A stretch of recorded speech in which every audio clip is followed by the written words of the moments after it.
मैं अमृतपाल नूं कहना चाहुंदा कि बहुत छेती ते बिना कुर्बानी तो ते बिना जाने पछाणे लोगों ने तेनों अपना लीडर मन लिया यार। सो मान सन्मान जिहड़ा तैनूं मिलिया वा उहनूं संभाल के रखण दी लोड़ है। एक वड्डे आगू वांगू और अपने मन दे विचों हंकार अपने मन चों कढ के चल तूं भरावा। अग दे विच जिहड़ा घिओ पाया उह सार रवनीत सिंह बिट्टू ने पाया कि तेरे कोल जे 5-5 गोलियां वालियां रफलां ते आ मेरे कोल ते जिन्नियां जिन्नियां गोलियां वालियां रफलां तैनूं पता भी नहीं लगना, तेरे पल्ले ही कुछ नहीं हैगा।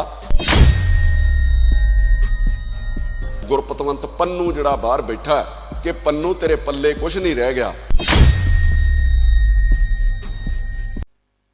साथियों, तबीयत एक हफ्ते तो बड़ी नासाजी है, ढिली है, जिहदे करके मैं अपनी गल रख नहीं सकिया अज नाले मसले दे उत्ते। अज जिहड़ी मैं अपनी गल रखण लगा उस मसले दे उत्ते और उहदी शुरुआत जिहड़ी है वो मैं हरदयाल सागर जी दीयां पंक्तियां ने जिहदे तो शुरू करन लगा कि इन्ने मसले उलझदे ज्यों-ज्यों वो त्यों-त्यों मुस्करांदी है। सियासत मसलियां दे सिर ते ही सत्ता चाहती है। तंबाकू लोकतंत्र है ते संसद है चिलम वर्गी, वतन है सुलगदा हुक्का ते सियासत गुड़गड़ांदी है। एक निजी मसला सीगा सोशल मीडिया दे उत्ते विवादित टिप्पणियां नूं लै के, जिहदे करके सारा ये घटनाक्रम वापरिया। और पहलां तो मैं अपनी गल 'च ये कहण लगा कि जे परचा गलत सीगा ते फिर पुलिस नूं बिना इन्वैसटीगेशन तो देण दी की लोड़ सीगी, ते जे फिर ठीक सीगा ते फिर एड्डी छेती झुकण ते एड्डी छेती डरन दी की लोड़ पै गई सी भी आपां परचा रद्द करन वाले पासे भी तुर पे। और सिर्फ एक सोशल मीडिया की लड़ाई कित्थों दी कित्थे पहुँच गई और सारे पंजाब दा जिहड़ा माहौल खराब करके रख दिता गया। और जिन्ने जिन्ने भी ये अपना योगदान पाया मैं कल्ले कल्ले की गल रखूँगा। सब तो पहला जिहड़ा अग दे विच जिहड़ा घिओ पाया वो सार रवनीत सिंह बिट्टू ने पाया। जदों परचा हो जांदा अमृतपाल दे उत्ते ते बिट्टू वल्लों उकसाया जांदा कि छोटे जे परचे तो छोटा जिहा बच्चा डर गया, जिहदे तो बाद ये सारा घटनाक्रम हुंदा। और सब कुछ होण तो बावजूद भी, सब कुछ होण दे बाद भी बिट्टू जी उहदे तो बाज नहीं आए। वो कल फिर अपनी एक वीडियो दे विच कह रहे सीगे कि तेरे कोल जे 5-5 गोलियां वालियां रफलां ते आ मेरे कोल ते जिन्नियां जिन्नियां गोलियां वालियां रफलां तैनूं पता भी नहीं लगना, तेरे पल्ले ही कुछ नहीं हैगा। दूजा वो उकसा रहे सीगे जिहड़ा गुरपतवंत पन्नू जिहड़ा बाहर बैठा कि पन्नू तेरे पल्ले कुछ नहीं रह गया, हुण तेरे नालों भी वड्डा गुंडा आ गया, वो तेरे नालों अगे निकल गया। और उहदे नाल अगे की कहिंदे ने कि मैं लुधियाणे तो तुर पिया सीगा जदों इस नाले दे विच ये सारी घटना हो रही सीगी, पर मैनूं पता लगा कि वो थाणे चों निकल गया। सारी दुनिया नूं पता कि वो अगले दिन तक अजनाले दे विच रहा और अपना बंदा छड़ा के लै गया। सो रवनीत बिट्टू जी फोके फैंटर जिहड़े वो ना मारिया करो। जे आउणा ही सीगा ते आ जांदे, फिर लुधियाणे तो अजनाले आउंदिआं किहड़ा वीज़ा लैणा पैना सीगा भी जिहड़ा तुहाडे कोल आया नहीं गया, उस तो बाद भी किते आ जांदे। तुहाडे कोल 100-100 गनमैन है ते तुसीं ये मुद्दा भड़काउंदे हो 100-100 गनमैन लैके। तुसीं आम जनता दा भी सोचिया करो ना कि लोकां दे हालात की हो जांदे ने, लोकां दे विच डर किन्ना फैल जांदा, लोकां दे विच माहौल किस तरह दा हो जांदा। और दूजी चीज़ मैं अमृतपाल नूं कहना चाहुंदा कि बहुत छेती ते बिना कुर्बानी तो ते बिना जाने पछाणे लोगों ने तेनों अपना लीडर मन लिया यार। सो मान सन्मान जिहड़ा तैनूं मिलिया वा उहनूं संभाल के रखण दी लोड़ है। एक वड्डे आगू वांगू और अपने मन दे विचों हंकार अपने मन चों कढ के चल तूं भरावा। ये निक्कियां निक्कियां गल्लां दे उत्ते एडे एडे वड्डे हादसे करदे ने। सिख दा दिल जिहड़ा वो वड्डा होना चाहिदा वा, छोटियां छोटियां गल्लां तो उप्पर जिहड़ा उठ के वो चलना चाहिदा वा। ये मन के चलो कि सोशल मीडिया दे उत्ते वखरा वखरा क्राउड चलदा वा, जिहदे अनुसार नहीं बोलोगे वो तुहानूं थल्ले गालां कढणीਆਂ शुरू कर देणगे। वो नहीं वेखणगे तुहाडी मां अगे वेंदी, वो नहीं वेखणगे तुहाडी भैण वेंदी है। उन्हां दा इस चीज़ नाल कोई लेना देना नहीं हुंदा। उन्हां नूं तो ये लगदा भी जो बोलना साडे अनुसार ही बोलिया जावे। और दूजी चीज़ ये भी तुहानूं मन्नना पऊगा कि जे तुहानूं अपनी गल रखण दा अधिकार है, तुसीं बार-बार डेमोक्रेसी दा हवाला दिंदे हो, फिर अपनी गल रखण दा सारिआं नूं अधिकार है, पर सभ्यक तौर दे उत्ते कि चंगी भाषा दे विच। दूजी चीज़ मैं तुहानूं कहना चाहुंदा अमृतपाल कि मैं तेरे जिड्डा लीडर तो नहीं मानदा भरावा अपने आप नूं। परचे मेरे ते भी होए 7-8, कुछ झूठे भी होणगे कुछ सच्चे भी होणगे, पर मैं अपने निजी फायदे लई ना तो कदी लोकां नूं वरतिया ते ना कदी धर्म दा सहारा लिया। हाँ, मैं मंदिर भी गया परचिਆਂ लई, मैं गुरुद्वारे भी गया, मैं मसीते भी जांदा रहा और बहुत दूर दूर तक मैं हवन भी करा के आउंदा रहा वां। आप चल के गया गुरु महाराज दे दर दे उत्ते, ना कि रब नूं नाल चुक के तुरिया फिरदा रहा। फिर रब ने मैनूं कढिया भी उन्हां परचिਆਂ दे विचों, उन्हां मुसीबतां दे विचों। दूजी चीज़ एक पासे तुसीं कह रहे हो ਕਿ ਪਰਚਾ ਸਾਡੇ ਉੱਤੇ ਗਲਤ ਹੋਇਆ, ਔਰ ਦੂਜੇ ਪਾਸੇ ਤੁਹਾਡੇ 'ਚ ਹੰਕਾਰ ਕਿੰਨਾ ਬੋਲਦਾ, ਜਿਹਦੇ 'ਚ ਤੁਸੀਂ ਆਪ ਹੀ ਮੰਨ ਰਹੇ ਹੋ। ਤੁਸੀਂ ਦੂਜੇ ਪਾਸੇ ਇਹ ਕਹਿ ਰਹੇ ਹੋ ਕਿ ਜਿਹੜਾ ਸਾਡੇ ਖਿਲਾਫ ਬੋਲੂਗਾ ਅਸੀਂ ਉਹਨੂੰ ਛੱਡਣਾ ਨਹੀਂ। ਫਿਰ ਇਹਨੂੰ ਕਿਵੇਂ ਛੱਡ ਦਿੱਤਾ? ਫਿਰ ਇਹ ਪਰਚਾ ਤੇ ਕੋਈ ਸੱਚਾ ਹੀ ਹੋਇਆ ਹੋਊਗਾ ਨਾ। ਚਲੋ ਇਹ ਪੁਲਿਸ ਦੀ ਇਨਵੈਸਟੀਗੇਸ਼ਨ 'ਚ ਆ ਜਾਊਗਾ, ਪਤਾ ਨਹੀਂ ਪੁਲਿਸ ਦਬਾਅ 'ਚ ਕੈਂਸਲ ਕਰਦੀ ਆ ਜਾਂ ਕੀ ਕਰਦੀ ਆ। ਦੂਜੀ ਗੱਲ, ਤੁਸੀਂ ਕੌਮ ਦੇ ਆਗੂ ਬਣੇ ਸੀਗੇ, 30-30 ਸਾਲ ਤੋਂ ਜਿਹੜੇ ਬੰਦੀ ਸਿੰਘ ਬੰਦ ਆ ਉਹਨਾਂ ਦੀ ਰਿਹਾਈ ਜ਼ਿਆਦਾ ਜ਼ਰੂਰੀ ਸੀ ਮਾਰਚ ਕੱਢ ਕੇ, ਕਿ ਜਿਹੜਾ ਬੰਦਾ 3 ਦਿਨ ਤੋਂ ਮਹਿਜ 3 ਦਿਨ ਤੋਂ ਜੇਲ੍ਹ ਦੇ ਵਿੱਚ ਬੰਦ ਸੀਗਾ ਉਹਦੀ ਰਿਹਾਈ ਜਿਹੜੀ ਜ਼ਿਆਦਾ ਜ਼ਰੂਰੀ ਸੀ। ਤੁਸੀਂ ਜੇ ਸੱਚ 'ਚ ਕੌਮ ਦੇ ਆਗੂ ਹੋ ਤੇ ਫਿਰ ਬਹੁਤ ਸਾਰੇ ਮੁੱਦੇ ਨੇ ਕੌਮ ਕੋਲ, ਬੇਅਦਬੀ, 328 ਸਰੂਪ, ਪਾਣੀਆਂ ਦਾ ਮੁੱਦਾ, ਚੰਡੀਗੜ੍ਹ ਦਾ ਮੁੱਦਾ, SGPC ਨੂੰ ਰਿਹਾ ਕਰਾਉਣ ਦਾ ਮੁੱਦਾ, ਬਾਣੀ ਨੂੰ ਰਿਹਾ ਕਰਾਉਣ ਦਾ ਮੁੱਦਾ। ਇਹਨਾਂ ਸਭ ਲਈ ਤੁਸੀਂ ਲੜਦੇ ਤੇ ਕੌਮ ਤੁਹਾਨੂੰ ਜਿਹੜਾ ਉਹ ਪ੍ਰਵਾਨਿਤ ਲੀਡਰ ਵੀ ਗਿਣਦੀ। ਆਪਣੇ ਨਿੱਜੀ ਮਫਾਦਾਂ ਲਈ ਤੇ ਲੜਨਾ ਹੀ ਨਹੀਂ ਚਾਹੀਦਾ। ਫਿਰ ਆਪਾਂ ਸਾਰੇ ਸਿੱਖਾਂ ਨੂੰ, ਮੈਂ ਕੱਲੀ ਗੱਲ ਤੇਰੇ ਨਾਲ ਵੀ ਕਰਨ ਲੱਗਾ ਭਰਾਵਾ, ਫਿਰ ਆਪਾਂ ਸਾਰੇ ਸਿੱਖਾਂ ਨੂੰ ਕਿਹਾ ਕਿ ਆਪਣੇ ਕੋਲ ਹਥਿਆਰ ਰੱਖੋ। ਲੋਕਾਂ ਨੇ ਤੇਰੇ ਕਹਿਣ ਤੋਂ ਬਾਅਦ ਆਪ ਪੰਜਾਬ ਦੇ ਵਿੱਚ ਹਥਿਆਰ ਰੱਖਣੇ ਸ਼ੁਰੂ ਕੀਤੇ। ਸੋਸ਼ਲ ਸਾਈਟਸ ਦੇ ਉੱਤੇ ਲੋਕਾਂ ਨੇ ਫੋਟੋਆਂ ਪਾਈਆਂ। ਤੇਰੇ ਹਥਿਆਰ ਰੱਖਣ ਤੇ ਲਹਿਰਾਉਣ ਕਰਕੇ ਸਰਕਾਰ ਨੇ ਇੱਕ ਨਵਾਂ ਕਾਨੂੰਨ ਬਣਾ ਦਿੱਤਾ ਵੀ ਹਥਿਆਰ ਲਹਿਰਾਉਣ ਦੇ ਉੱਤੇ ਪਰਚਾ ਦਿੱਤਾ ਜਾਊਗਾ, ਔਰ ਉਸ ਨਵੇਂ ਕਾਨੂੰਨ ਦੇ ਤਹਿਤ 300-400 ਬੰਦੇ ਦੇ ਉੱਤੇ ਪਰਚਾ ਦਰਜ ਕੀਤਾ ਗਿਆ, ਜਿਸ 'ਚ ਬੱਚੇ ਵੀ ਨਹੀਂ ਬਖਸ਼ੇ ਤੇ ਜਨਾਨੀਆਂ ਵੀ ਨਹੀਂ ਬਖਸ਼ੀਆਂ। ਉਹਨਾਂ ਦੇ ਪਰਚੇ ਰੱਦ ਕਰਾਉਣ ਲਈ ਜਿਹੜੇ ਤੇਰੇ ਕਰਕੇ ਹੋਏ ਸੀਗੇ, ਆਪਾਂ ਉਹਨਾਂ ਲਈ ਤੇ ਕੋਈ ਰੋਸ ਮੁਜ਼ਾਹਰਾ ਨਹੀਂ ਕੀਤਾ। ਉਹ ਜਿਹੜੇ ਤੇਰੇ ਮਗਰ ਲੱਗ ਕੇ ਅੱਜ ਪਰਚਿਆਂ ਚੁਲਝੇ ਫਿਰਦੇ ਨੇ। ਉਹ ਤੋਂ ਅੱਗੇ ਆ ਜਾਓ ਸੰਦੀਪ ਸੰਨੀ, ਜਿਨੇ ਤੇਰੇ ਭਾਸ਼ਣਾਂ ਤੋਂ ਪ੍ਰੇਰਿਤ ਹੋ ਕੇ, ਜਿਸ 'ਚ ਕਹਿੰਦਾ ਸੀ ਸੋਧ ਦਿਓ, ਫੜ ਲਓ, ਵੇਖਣਾ ਨਹੀਂ, ਉੱਥੇ ਵੇਟ ਥੋੜੀ ਕਰਨੀ ਆ, ਉਹਨੇ ਨੇ ਸੂਰੀ ਨੂੰ ਮਾਰਿਆ। ਉਸ ਸੰਦੀਪ ਸੰਨੀ ਦੀ ਵੀ ਉਸ ਦੌਰਾਨ ਆਪਣੀ ਦੁਕਾਨ ਸਾੜੀ ਗਈ, ਔਰ ਬੜੀ ਦੁਨੀਆ ਨੇ ਡਿਮਾਂਡ ਕੀਤੀ ਕਿ ਜੇ ਉਹਨੇ ਮਾਰਿਆ ਤੇ ਉਹਦੇ ਉੱਤੇ ਪਰਚਾ ਹੋ ਗਿਆ। ਜਿਨ੍ਹਾਂ ਲੋਕਾਂ ਨੇ ਦੀ ਦੁਕਾਨ ਸਾੜੀ ਆ ਉਹਨਾਂ ਦੇ ਉੱਤੇ ਵੀ ਪਰਚਾ ਹੋਣਾ ਚਾਹੀਦਾ ਵਾ। ਤੇ ਆਪਾਂ ਤੇ ਸੰਦੀਪ ਸੰਨੀ ਲਈ ਵੀ ਕੋਈ ਧਰਨਾ ਨਹੀਂ ਦਿੱਤਾ ਤੇ ਕੋਈ ਉਪਰਾਲਾ ਨਹੀਂ ਕੀਤਾ ਤੇ ਕੋਈ ਆਵਾਜ਼ ਨਹੀਂ ਚੁੱਕੀ ਤੇ ਕੋਈ ਬਾਤ ਨਹੀਂ ਪੁੱਛੀ। ਆਪਾਂ ਗੱਲ ਤੇ ਖਾਲਿਸਤਾਨ ਕਰਦੇ ਰਹਿੰਦੇ, ਖਾਲਿਸਤਾਨ ਚਾਹੀਦਾ, ਖਾਲਿਸਤਾਨ ਚਾਹੀਦਾ, ਵੱਖਰੀ ਹਕੂਮਤ ਚਾਹੀਦੀ ਆ। ਮੈਂ ਪੁੱਛਣਾ ਚਾਹੁੰਦਾ ਭਰਾਵਾ, ਤੈਨੂੰ ਖਾਲਿਸਤਾਨ ਬਣਾਉਣਾ ਕਿੱਥੇ ਆ? ਖਾਲਿਸਤਾਨ ਹੋਣਾ ਕਿੱਡਾ ਕੁ ਕਿ 2 ਘੰਟੇ ਐਨੂੰ ਤੁਰ ਪੋ, 2 ਘੰਟੇ ਉਹਨੂੰ ਤੁਰ ਪੋ ਉੱਧਰੋਂ, ਤੇ ਖਾਲਿਸਤਾਨ ਤੁਹਾਡਾ ਖਤਮ। ਏਡਾ ਕੁ ਖਾਲਿਸਤਾਨ ਹੋਊਗਾ ਸਾਡਾ, ਆਹ ਖਾਲਿਸਤਾਨ ਹੋਊਗਾ ਸਾਡਾ, ਇੰਨੀ ਕੁ ਮਤਲਬ ਉਹਦਾ ਜਿਹੜਾ ਏਰੀਆ ਹੋਊਗਾ।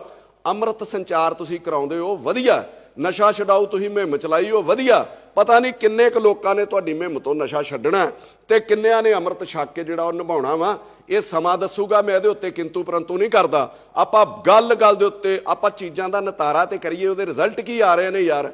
ਆਪਾਂ ਅਮਿਤ ਸ਼ਾਹ ਨੂੰ, ਮੋਦੀ ਨੂੰ ਗਾਲਾਂ ਕੱਢੀ ਜਾਂਦੇ ਆ ਸਿਰਫ ਇਹ ਸਾਬਤ ਕਰਨ ਲਈ ਕਿ ਮੈਂ ਏਜੰਸੀਆਂ ਦਾ ਤੇ ਕੇਂਦਰ ਦਾ ਬੰਦਾ ਨਹੀਂ ਹੈਗਾ।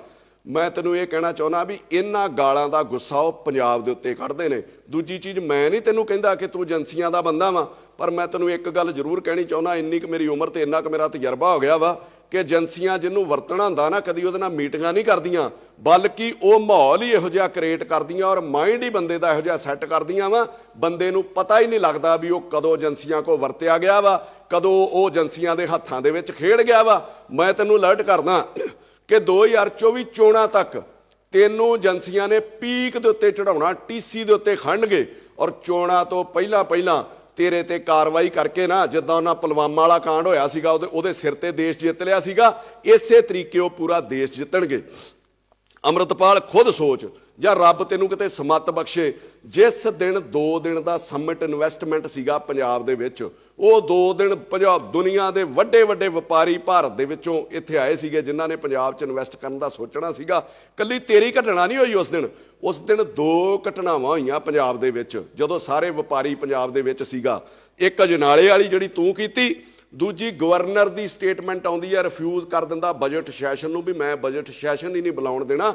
ਕੀ ਉਹਨਾਂ ਵਪਾਰੀਆਂ ਦੇ ਮਨ ਦੇ ਉੱਤੇ ਬੀਤੀ ਹੋਊਗੀ ਤੇਰੀ ਘਟਨਾ ਦੇ ਨਾਲ, ਸਿਕਿਉਰਿਟੀ ਕਰਕੇ ਤੇ ਉਧਰ ਫਾਈਨੈਂਸ਼ੀਅਲ ਸਿਕਿਉਰਿਟੀ ਕਰਕੇ, ਆ ਉਹਨਾਂ ਦੇ ਦਿਮਾਗ 'ਚ ਬਹਿ ਗਿਆ ਹੋਊਗਾ। ਤੇ ਕੀ ਸਵਾਹ ਤੇ ਖੇ ਯਾਰ, ਉਹ ਪੰਜਾਬ ਦੇ ਵਿੱਚ ਪੈਸੇ ਲਾਉਣਗੇ।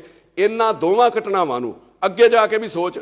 ਨੈਸ਼ਨਲ ਮੀਡੀਆ ਨੇ ਜਿਸ ਤਰੀਕੇ ਦਿਖਾਇਆ ਕਿ ਥਾਣੇ ਦੇ ਉੱਤੇ ਖਾਲਿਸਤਾਨੀਆਂ ਦਾ ਕਬਜ਼ਾ, ਥਾਣੇ ਦੇ ਉੱਤੇ ਖਾਲਿਸਤਾਨੀਆਂ ਦਾ ਕਬਜ਼ਾ, ਅਜੇ ਤੱਕ ਇਹ ਨਹੀਂ ਸਮਝ ਆਈ ਵੀ ਉਹ ਕਿਹਦੇ ਕਹਿਣ ਦੇ ਉੱਤੇ ਵਿਖਾਇਆ ਗਿਆ, ਕੌਣ ਉਹਨਾਂ ਦੇ ਪਿੱਛੇ ਸੀਗਾ। ਅਜੇ ਵੀ ਆਪਾਂ ਨੂੰ ਸਮਝ ਨਹੀਂ ਆਉਂਦੀ ਵੀ ਪੰਜਾਬ ਨੂੰ ਕਿਤੇ ਨਾ ਕਿਤੇ ਖਤਮ ਕਰਨ ਦੀ ਸਾਜ਼ਿਸ਼ ਚੱਲ ਰਹੀ ਆ, ਔਰ ਅਸੀਂ ਪੰਜਾਬੀ ਸਾਰੇ ਹੀ ਸਮੇਤ ਤੇਰੇ ਮਿਲ ਕੇ ਉਹਦੇ ਵਿੱਚ ਯੋਗਦਾਨ ਪਾ ਰਹੇ ਆ ਵੀ ਭਰਾਵਾ ਸਾਨੂੰ ਹੀ ਵਰਤ ਲਓ, ਅਸੀਂ ਤੁਹਾਡੇ ਆਖੇ ਪੰਜਾਬ ਤਬਾਹ ਕਰ ਦਿੰਨੇ ਆ।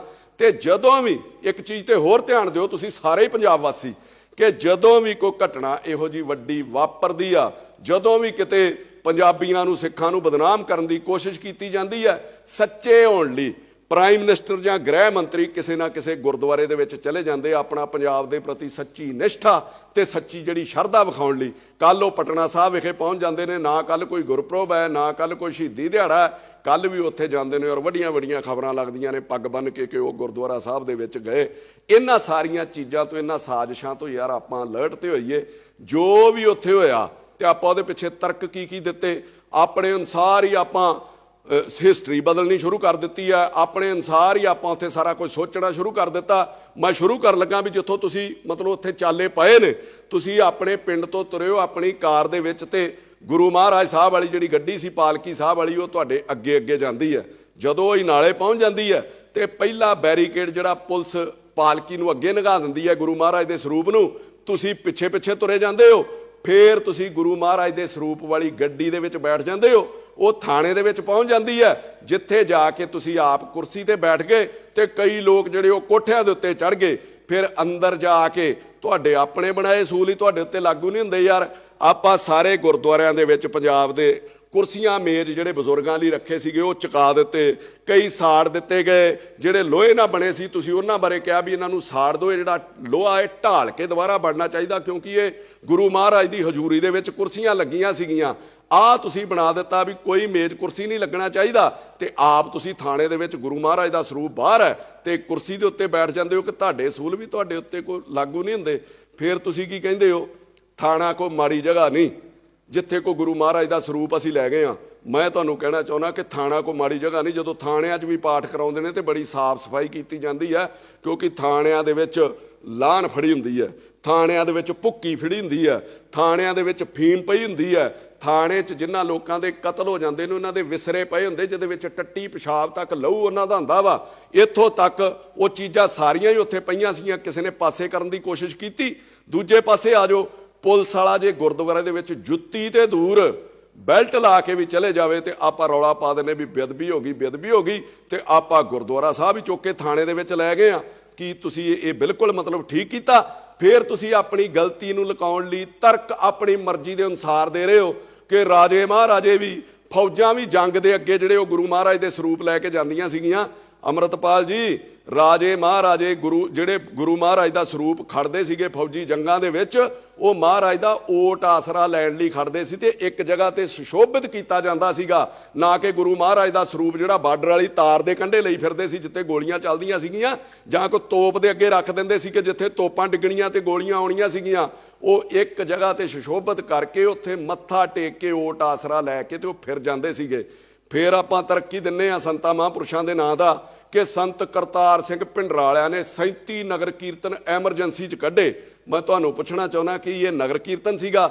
ਉਹਨਾਂ ਨੇ ਜੇ ਨਗਰ ਕੀਰਤਨ ਕੱਢੇ ਹੋਣਗੇ ਤੇ ਕੋਈ ਬੰਦੇ ਛਡਾਉਣ ਲਈ ਨਹੀਂ ਕੱਢੇ, ਕੋਈ ਪਰਚੇ ਰੱਦ ਕਰਾਉਣ ਲਈ ਨਗਰ ਕੀਰਤਨ ਨਹੀਂ ਕੱਢੇ ਗਏ, ਕੋਈ ਨਿੱਜੀ ਮਫਾਦਾਂ ਲਈ ਨਗਰ ਕੀਰਤਨ ਨਹੀਂ ਕੱਢੇ ਗਏ। ਫਿਰ ਆਪਾਂ ਹਵਾਲਾ ਦਿੰਨੇ ਆ ਕਿਸਾਨ ਅੰਦੋਲਨ ਦੇ ਵਿੱਚ ਗੁਰੂ ਮਹਾਰਾਜ ਦਾ ਸਰੂਪ ਜਿਹੜਾ ਉੱਥੇ ਰੱਖਿਆ ਗਿਆ ਸੀਗਾ।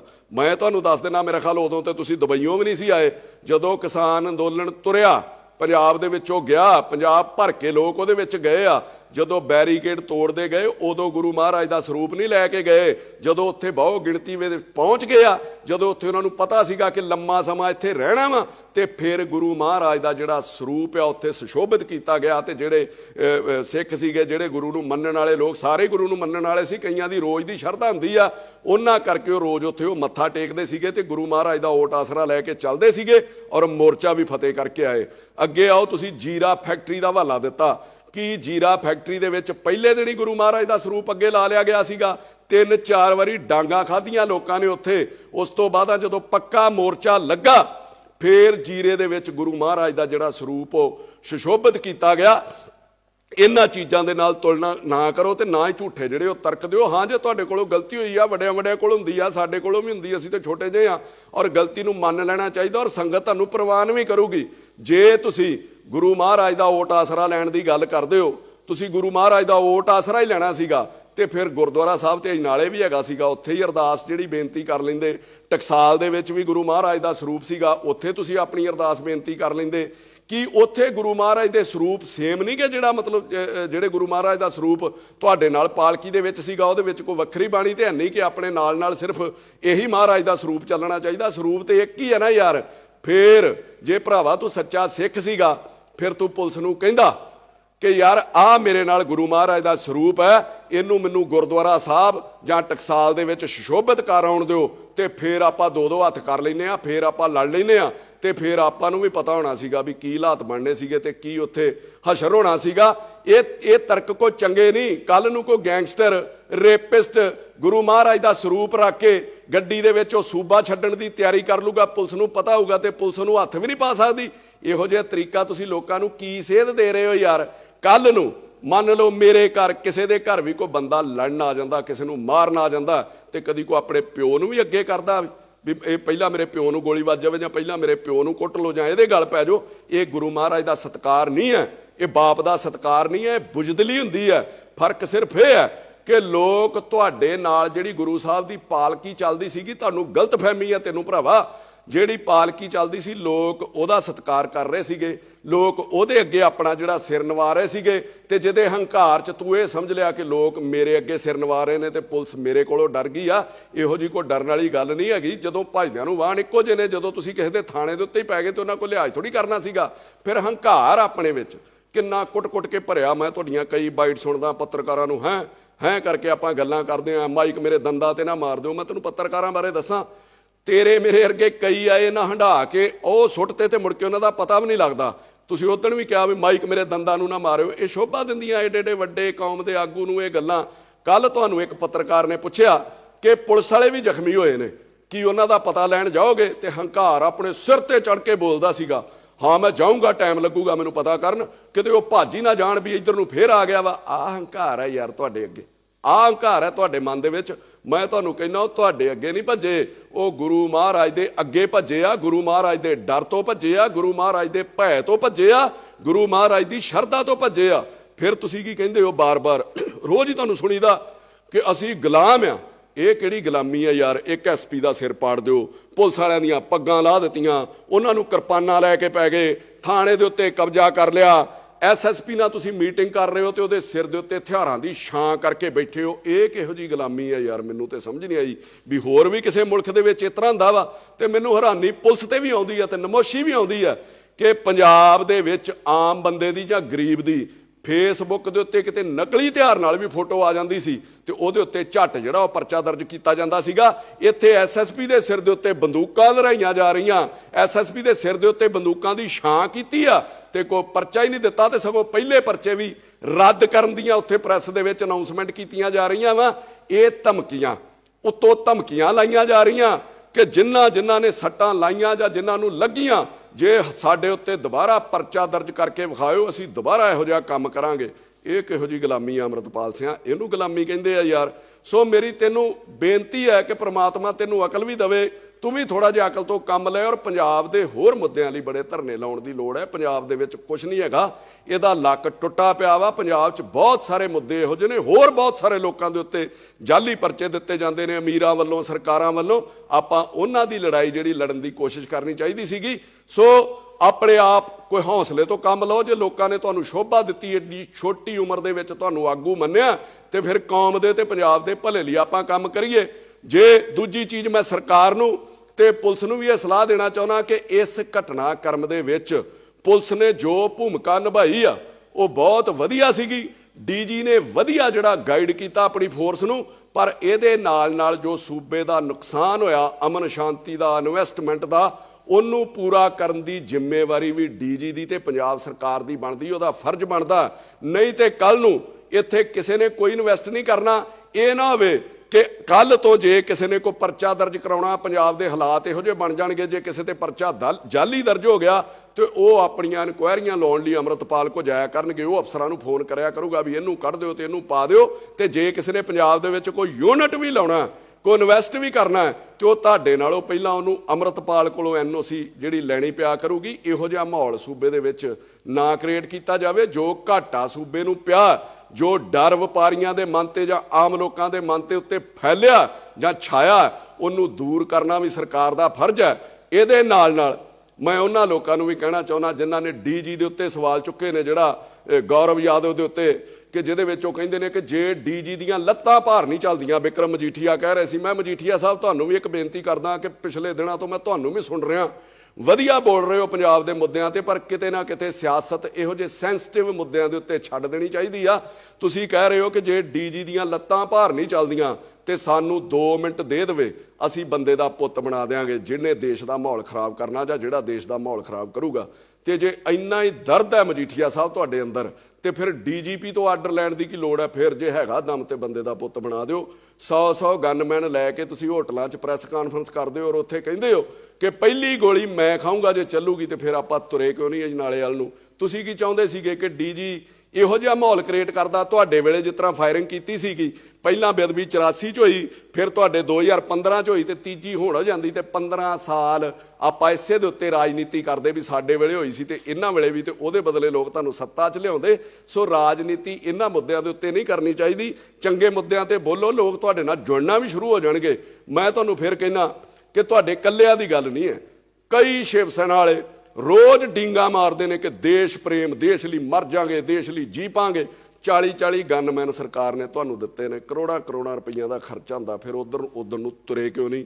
ਫਿਰ ਹਾਂ ਦਾ ਨਾਰਾ ਕਿਉਂ ਨਹੀਂ ਮਾਰਿਆ ਪੰਜਾਬ ਲਈ? ਸੋ ਇਹੋ ਜਿਹੇ ਮੁੱਦਿਆਂ ਦੇ ਉੱਤੇ ਰਾਜਨੀਤੀ ਨਹੀਂ ਕਰਨੀ ਚਾਹੀਦੀ। ਇਹ ਸੈਂਸਿਟਿਵ ਮੁੱਦੇ ਨੇ ਔਰ ਮੈਂ ਰਹਿ ਨਹੀਂ ਸਕਿਆ ਬਿਮਾਰ ਹੋਣ ਦੇ ਬਾਵਜੂਦ ਵੀ ਮੈਂ ਇਹਦੇ ਤੇ ਬੋਲਣਾ ਜ਼ਰੂਰ ਚਾਹੁੰਦਾ ਸੀਗਾ। ਸੋ ਮੈਂ ਸਾਰਿਆਂ ਨੂੰ ਇਹ ਅਪੀਲ ਕਰਦਾ ਕਿ ਇਹੋ ਜਿਹੇ ਨਾਜ਼ੁਕ ਮੁੱਦਿਆਂ ਦੇ ਉੱਤੇ ਇੱਕ ਦੂਜੇ ਦਾ ਸਾਥ ਜ਼ਰੂਰ ਦੇਣਾ ਚਾਹੀਦਾ।